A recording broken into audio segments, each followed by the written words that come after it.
নবান্ন অভিযানে বাড়তি সতর্কতা প্রশাসনের। নবান্ন অভিযানে আইন শৃঙ্খলায় বাড়তি নজর। জেলা থেকে পুলিশ অফিসারদের তলব প্রশাসনের। 2000-এরও বেশি পুলিশ কর্মী মোতায়েন। কি নজর রাখা হচ্ছে, কতটা বাড়তি সতর্কতা নিচ্ছে রাজ্য, জানবো। সোমরাজ রয়েছে। সোমরাজ, দেখো 27 তারিখে যে নবান্ন অভিযানের ডাক দেওয়া হয়েছে, সেই নবান্ন অভিযানকে সামনে রেখে রাজ্য পুলিশ আইন শৃঙ্খলায় বাড়তি সতর্ক। যেটা নবান্ন সূত্রে খবর, এখনো পর্যন্ত 2000-এরও বেশি পুলিশ কর্মী মোতায়েন করার সিদ্ধান্ত নেওয়া হয়েছে। বিভিন্ন জেলা থেকে পুলিশকে ডাকা হচ্ছে, বিশেষ করে এসআই, কনস্টেবল, র্যাবের পদমর্যাদার মতো পুলিশদের ডাকা হচ্ছে এই নবান্ন অভিযানের আইন শৃঙ্খলাকে সামলানোর জন্য।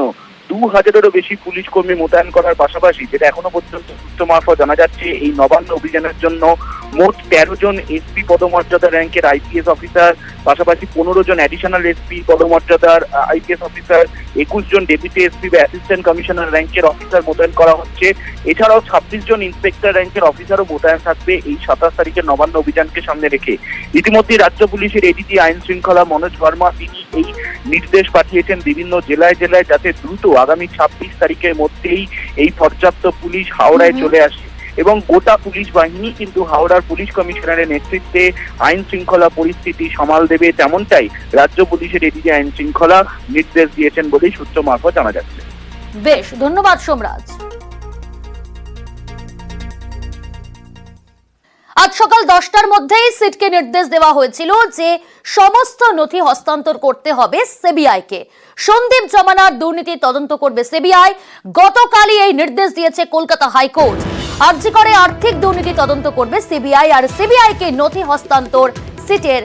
এ বিষয়ে আরো বিস্তারিত জানার চেষ্টা করব। আমাদের সঙ্গে রয়েছে আমাদের প্রতিনিধি রৌনক। রৌনক, সিটের আজকে কিন্তু সিটকে নির্দেশ দেওয়া হয়েছিল সিবিআইকে এই নথি হস্তান্তর করার জন্য। হস্তান্তর কি করা হয়েছে সিবিআইকে? এবং একই সঙ্গে জানতে চাইবো যে আজ নবম দিনেও দেখা গেল সিজিওতে সন্দীপ ঘোষকে, আজও তাকে জিজ্ঞাসাবাদ করা হবে। আজ কোন কোন প্রশ্নের মুখোমুখি হতে হবে সন্দীপ ঘোষকে, এ বিষয়ে কি জানা যাচ্ছে?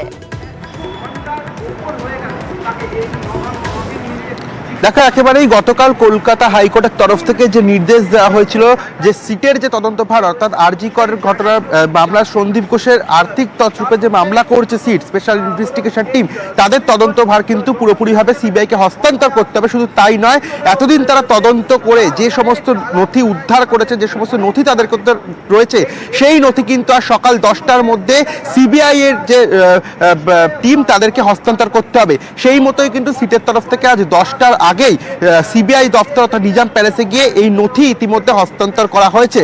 এবং অন্যদিকে সিজিও কমপ্লেক্স, সেখানে কিন্তু সন্দীপ ঘোষ আজও হাজিরা দিতে এলেন। আজ নিয়ে নবমতম দিন, তিনি 9:45 নাগাদ এই সিজিও কমপ্লেক্সে হাজিরা দিতে এসেছেন। একাধিক প্রশ্নই আর্থিক তছরূপ মামলা থেকে শুরু করে যেদিন ঘটনা ঘটেছিল আরজি করে, সেদিন সন্দীপ ঘোষের কি ভূমিকা ছিল, তিনি আগে জানা সত্ত্বেও কেন বাড়ির পরিবারকে জানায়নি, বিভিন্ন ধরনের একাধিক প্রশ্নের কিন্তু সম্মুখীন হতে হবে এই সন্দীপ ঘোষকে।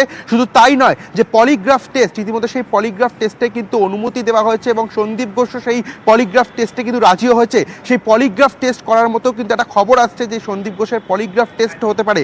অর্থাৎ একদিকে যেমন সিটের তরফ থেকে সমস্ত নথি, অর্থাৎ সন্দীপ ঘোষের যে আর্থিক তছরূপ মামলা সংক্রান্ত নথি ইতিমধ্যে সিবিআইকে হস্তান্তর করা হয়েছে, অন্যদিকে আজ নবমতম দিনের জন্য কিন্তু সন্দীপ ঘোষ এই সিবিআই দপ্তরে এসেছে হাজিরা দিতে এবং তাকে কিন্তু আর কিছুক্ষণের মধ্যেই জিজ্ঞাসাবাদ শুরু হবে। এটি একটি বিষয়। এবং আরেকটি বিষয়, সেটা হচ্ছে পলিগ্রাফ টেস্ট। সেই পলিগ্রাফ টেস্টও কিন্তু সন্দীপ ঘোষের করা হতে পারে। প্রিয়াঙ্কা। বেশ,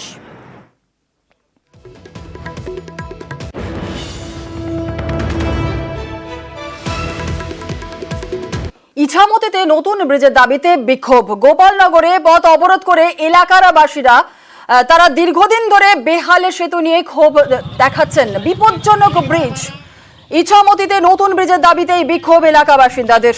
কতদিন ধরে বেহাল দশা হয়ে রয়েছে এই ব্রিজের এবং এলাকার বাসিন্দারাই বা কি বলছেন আপডেট নেব। কিন্তু আর যে ছবি আমরা আপনাদের দেখাচ্ছি, ইছামতিতে নতুন ব্রিজের দাবিতে এলাকার বাসিন্দারা তারা সকাল থেকেই বিক্ষোভ দেখাচ্ছেন।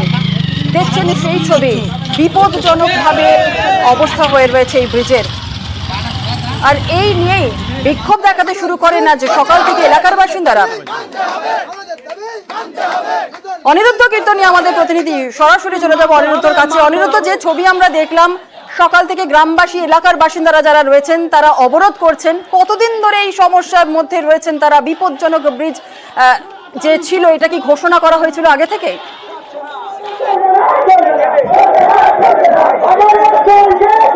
দেখো জুনেলা, তোমাকে জানিয়ে রাখি যে উত্তর 24 পরগনার গোপালনগর 2 নম্বর গ্রাম পঞ্চায়েতের শ্রীপল্লী ব্যারাকপুর এপাশে এবং ইছামতি নদীর ওপারে ধর্মপুকুরিয়া অর্থাৎ বনগাঁর ধর্মপুকুরিয়া গ্রাম পঞ্চায়েত রয়েছে এবং এই দুই পাড়ের প্রায় 7-8টি গ্রামের বাসিন্দারা এই ঝুলন্ত ব্রিজ অর্থাৎ বিভূতিভূষণ বন্দ্যোপাধ্যায়ের ঘাটের পাশের যে ঝুলন্ত ব্রিজ, এই ঝুলন্ত ব্রিজ দিয়েই তারা দীর্ঘদিন ধরে যাতায়াত করে। 20 বছর প্রায় এই ব্রিজটির বয়স। এলাকার বাসিন্দাদের অভিযোগ, সাম্প্রতিককালে এই ব্রিজ জরাজীর্ণ অবস্থা এবং মৃত্যু ফাঁদে পরিণত হয়েছে। এই ব্রিজের সংস্কারের জন্য তারা পঞ্চায়েত অফিসে একাধিকবার জানানো সত্ত্বেও সংস্কার হয়নি। আজ গ্রামের বাসিন্দারা এই টালিখোলা সিন্দানি সড়ক অবরোধ করেছে। দীর্ঘক্ষণ এই অবরোধ চলছে। আমি তোমাকে লাইভে এক্সক্লুসিভ আমরা নিউজ 18 পর্দায় দেখাচ্ছি যে আন্দোলনকারীরা দীর্ঘক্ষণ 1 ঘন্টা অতিক্রম করেছে এই রাজ্য সড়ক তারা অবরোধ করছে।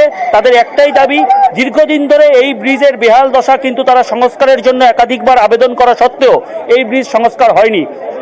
তারা চাইছে এই ব্রিজ নতুন ব্রিজ হোক, সেই দাবি তুলেছে। ইতিমধ্যেই গোপালনগর থানার পুলিশ এসে ঘটনাস্থলে পৌঁছেছে, পিডব্লিউডির আধিকারিকরা ঘটনাস্থলে পৌঁছেছে, তাদের সঙ্গে স্থানীয় বাসিন্দারা কথা বলছেন। পিডব্লিউডির আধিকারিকরা কিন্তু সাধারণ মানুষের কাছে ইতিমধ্যেই আবেদন করেছেন। পুলিশের তরফ থেকে আবেদন করা হয়েছে যে আপনারা এই ব্রিজকে সংস্কার করতে দিন, আগামীতে আপনাদের যে দাবি আছে অর্থাৎ নতুন ব্রিজের দাবি আছে সেটা ঊর্ধ্বতন কর্তৃপক্ষকে জানানো হবে। কিন্তু এখনো আন্দোলনকারীরা এর আগে ঘোষণা করাই হয়েছিল, কিন্তু সংস্কার কেন এত দেরিতে হলো?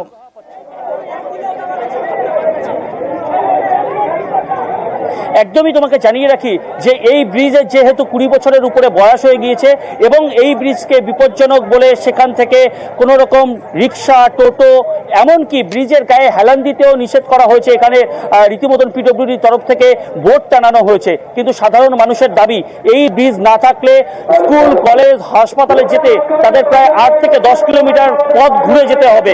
যদি এই ব্রিজ সংস্কার করা হয় বা এখানে অন্য কোনো ব্রিজ তৈরি করে দেওয়া হয় তাহলে তাদের এই ভোগান্তিতে পড়তে হবে না, সেই দাবি তারা পঞ্চায়েতের কাছে রেখেছিল এবং আগে যে সমস্ত ঊর্ধ্বতন কর্তৃপক্ষ এখানে এসেছিল তাদের কাছে রেখেছিল। দীর্ঘক্ষণ ধরে তাদের এই অবরোধ চলছে। তারা এখনো তাদের অবস্থানে অনড় যে এই ব্রিজ যতক্ষণ না পর্যন্ত নতুন ব্রিজের দাবি তারা মানছেন, অর্থাৎ পিডব্লিউডির তরফ থেকে তাদের কাছে কোনো রকম আশ্বাস দেওয়া হচ্ছে, ততক্ষণ তাদের এই অবরোধ চলবে। জুনেলা, তোমাকে আবারও জানিয়ে রাখি যে 1 ঘন্টা অতিক্রম করেছে, গোপালনগর থানার পুলিশ এসছে, একাধিকবার এই অবরোধ তুলবার চেষ্টা করেছে, পিডব্লিউডির আধিকারিকরা এসছে, কিন্তু কোনো রকম অবরোধ ওঠানোর দাবি তারা এখনো অনড়। যে তারা বলছেন যতক্ষণ না পর্যন্ত তাদের দাবি মানা হবে ততক্ষণ এই অবরোধ চলবে। জুনেলা, একেবারে অনুরোধ আরেকটুখানি তোমার সামনাসামনি অনেক এলাকার বাসিন্দারা যারা রয়েছেন, যারা একেবারে সেই ছবি আমরা দেখলাম। ইছামতিতে নতুন ব্রিজের দাবিতে বিক্ষোভ, গোপালনগরে পথ অবরোধ করেছেন এলাকা বাসিন্দারা। সকাল থেকে দীর্ঘদিন ধরে বেহাল সেতু নিয়ে তারা ক্ষোভ উগরে দিয়েছেন। বিপজ্জনক ব্রিজ ঘোষণা হলেও সংস্কারের দেরিতেই হচ্ছে, সংস্কার হচ্ছে না, সমস্যায় রয়েছেন এলাকার প্রায় 10,000 মানুষ।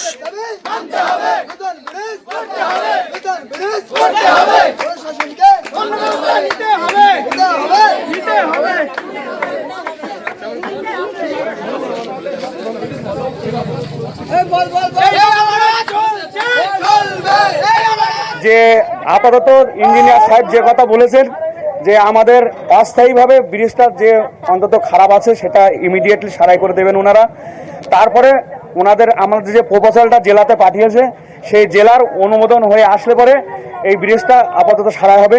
আমি প্রশাসনের কাছে অনুরোধ রেখেছি যে 2টো গোপালনগর থানা, যেহেতু বনগাঁ থানার আন্ডারে, আমরা 2 থানার আন্ডারে 2টো সিভিক পুলিশ দিয়ে যান নিয়ন্ত্রণ, যে ব্রিজের লোড ক্যাপাসিটি সত্যি আমরাও জানতে পারছি খারাপ অবস্থা, কিন্তু তার একটা সীমিত এবং চাষিদের স্বার্থে একটা সীমিত লোড নিয়ে যাতে বাজারঘাট করতে পারে বা চলাফেরা করতে পারে, সেই দায়িত্বটা আমরাও প্রশাসনের সঙ্গে, আমরা কিছু যারা নেতৃত্বাধীন আছি তারা দায়িত্ব নিয়ে আমরাও তাদের সঙ্গে সহযোগিতা করব। আপনারা কি অবরোধ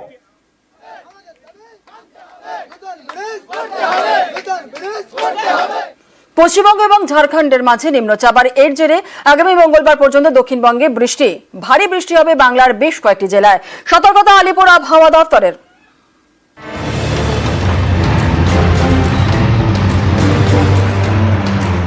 মেঘলা আকাশ, সকাল থেকে কখনো ঝিরঝিরি কখনো অঝোরে বৃষ্টি। আলিপুর আবহাওয়া দপ্তর জানিয়েছে নিম্নচাপের জেরে মঙ্গলবার পর্যন্ত দক্ষিণবঙ্গে হালকা থেকে মাঝারি বৃষ্টি হবে। শনিবার ভারী থেকে অতি ভারী বৃষ্টির সতর্কতা দক্ষিণ 24 পরগনা, পূর্ব মেদিনীপুর, পশ্চিম মেদিনীপুর, বাঁকুড়া, পূর্ব বর্ধমান এবং পশ্চিম বর্ধমানে। রবিবার অতি ভারী বৃষ্টির সতর্কতা রয়েছে পুরুলিয়া, পশ্চিম বর্ধমান এবং বীরভূমে। ভারী বৃষ্টি হতে পারে দক্ষিণ 24 পরগনা, পূর্ব বর্ধমান, পূর্ব মেদিনীপুর, পশ্চিম মেদিনীপুর, ঝাড়গ্রাম এবং বাঁকুড়ায়।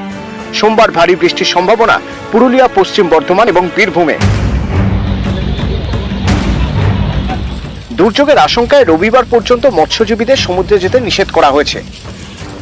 আগামী 3-4 দিনে পশ্চিমবঙ্গে সর্বত্রই হালকা থেকে মাঝারি বৃষ্টিপাত হবে, তার সঙ্গে ভারী থেকে অতি ভারী বৃষ্টিপাতেরও সম্ভাবনা আছে কতগুলো জেলাতে। এবং আগামী 24 ঘন্টায় আমাদের সাউথ 24 পরগনা আর ইস্ট মেদিনীপুর এই দুটো জেলাতে ভারী থেকে অতি ভারী, উত্তর 24 পরগনার, পশ্চিম মেদিনীপুর, ঝাড়গ্রাম, পুরুলিয়া, বাঁকুড়া, পূর্ব পশ্চিম বর্ধমান, কলকাতা, হাওড়া, হুগলি এই জেলাগুলোর মধ্যে এক জায়গা থেকে ভারী বৃষ্টিপাতের সম্ভাবনা আছে 1-2 জায়গায়। গত কয়েকদিন ধরেই বৃষ্টি হচ্ছে ঝাড়খণ্ডে। এর জেরে পশ্চিমবঙ্গে মাইথন এবং পাঞ্চেত বাঁধ টইটম্বুর। এর সঙ্গে নিম্নচাপে বৃষ্টি হচ্ছে ঝাড়খণ্ডে, ভিজছে দক্ষিণবঙ্গ। অনেকের আশঙ্কা বৃষ্টি এভাবে হলে বিপদ বাড়বে, জল ছাড়বে মাইথন এবং পাঞ্চেত, ভাসবে বিভিন্ন জেলা। দফায় দফায় বৃষ্টিতে ইতিমধ্যেই বারাসাত, আসানসোল সহ বিভিন্ন জায়গায় জমেছে জল। নিউজ 18 বাংলা।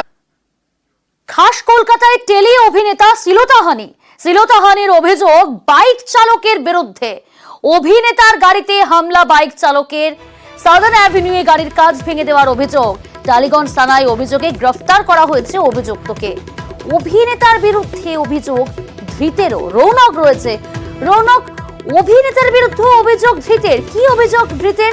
এবং একই সঙ্গে জানতে চাইবো যে তাকে ইতিমধ্যে গ্রেফতার করা হয়েছে, অভিনেতার অভিযোগের ভিত্তিতে পুলিশ গ্রেফতার করেছে, তাকে কখন আদালতে পেশ করা হবে? দেখো, গতকাল রাতে টলিউড অভিনেত্রী তার গাড়িতে একজন বাইক আরোহী ধাক্কা মারে এবং শুধু ধাক্কাই নয়, ধাক্কা মারার পর সেই বাইক আরোহী সেই অভিনেত্রীর গাড়ির উপর চড়াও হয়, তার গাড়ির কাঁচ ভাঙচুর করা হয় এবং তাকে গাড়ি থেকে নামতে বলা হয়। তৎক্ষণাৎ কিন্তু অভিনেত্রীর ভয়তে সেখানে চিৎকার করেন এবং এলাকার মানুষ জড়ো হয়ে যায়। ইতিমধ্যে তার বিরুদ্ধে থানায় তিনি অভিযোগপত্র দায়ের করেছিলেন। সেই পরিপ্রেক্ষিতে কিন্তু 39 বছরের এই বাইক আরোহীকে গ্রেফতার করে টালিগঞ্জ থানার পুলিশ। অপরদিকে আবার বাইক আরোহীর সেই অভিনেত্রীর বিরুদ্ধে থানায় কিন্তু লিখিত অভিযোগপত্র দায়ের করেছেন এবং সেই বাইক আরোহীর অভিযোগ, সেই অভিনেত্রী নাকি গাড়ি চালিয়ে তাকে ধাক্কা মেরে পালিয়ে যাওয়ার চেষ্টা করেছিল, সেই কারণেই গিয়ে তিনি অভিনেত্রীকে দাঁড় করিয়েছিলেন। অর্থাৎ একদিকে যেমন গ্রেফতার করা হয়েছে বাইক আরোহীকে এবং অন্যদিকে অভিনেত্রীর বিরুদ্ধেও কিন্তু টালিগঞ্জ থানায় ইতিমধ্যে লিখিত অভিযোগ দায়ের করেছে এই বাইক আরোহী। প্রিয়াঙ্কা, বেশ, গতকাল এই ঘটনার পর সোশ্যাল মিডিয়ায় লাইভ করেন অভিনেতা। আমরা এত কিছু প্রোটেস্ট করছি, এত কিছু চলছে, তার মধ্যেও একটি মেয়ের মিনিমাম নিরাপত্তা বোধহয় আজকের ডেটে আমাদের এখানে নেই, এবং আমি সেই কারণেই এলাম। বাইকটা আমার গাড়িতে লেদার ওর টাচ হয়েছে হওয়াতে ও এসে আমাকে, আই ওয়াজ ড্রাইভিং, আমাকে এসে নক করে। আমি একটু কাঁচ নামাই এবং আমাকে বলে দরজা খুলতে, সাদার্ন এভিনিউতে। ওকে, আমি বলি যে দরজা আমি খুলবো না। আমি অবভিয়াসলি আমার একটা মহিলা হিসেবে আমার একটা সিকিউরিটির ব্যাপার আছে, আমাকে হি ক্যান মলেস্ট মি। তারপরে এসে ঘুষি মেরে আমার গাড়ির কাঁচ ভেঙে দেয় এবং আমি এখান থেকে উঠতে পারছি না। পুলিশ এসেছে, পুলিশরা আমাকে এখান থেকে রেস্কিউ করবে, বিকজ আমার পুরো সব জায়গায় কাঁচ হয়ে রয়েছে। কলকাতা শহরে এটা মেয়েদের সিকিউরিটি।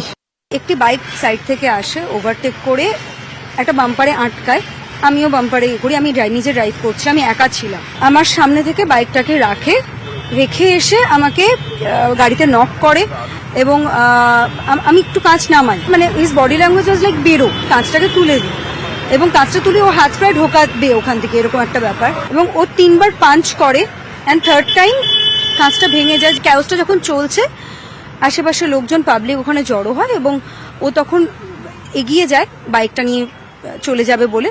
পাবলিক ওকে ধরে ফেলে। 5 মিনিটের মধ্যে কলকাতা পুলিশ আসে। কলকাতা পুলিশ এবং পাবলিক খুবই হেল্প করেছে। আমি বলি, মানে কলকাতায় আমরা very safe, girls are very safe, কিন্তু এটা বোধহয় মানে এই সিচুয়েশনটা আমরা একটা যাচ্ছি না, মানে সত্যি নিজের শহরটাকে অচেনা লাগছে, ভয় লাগছে।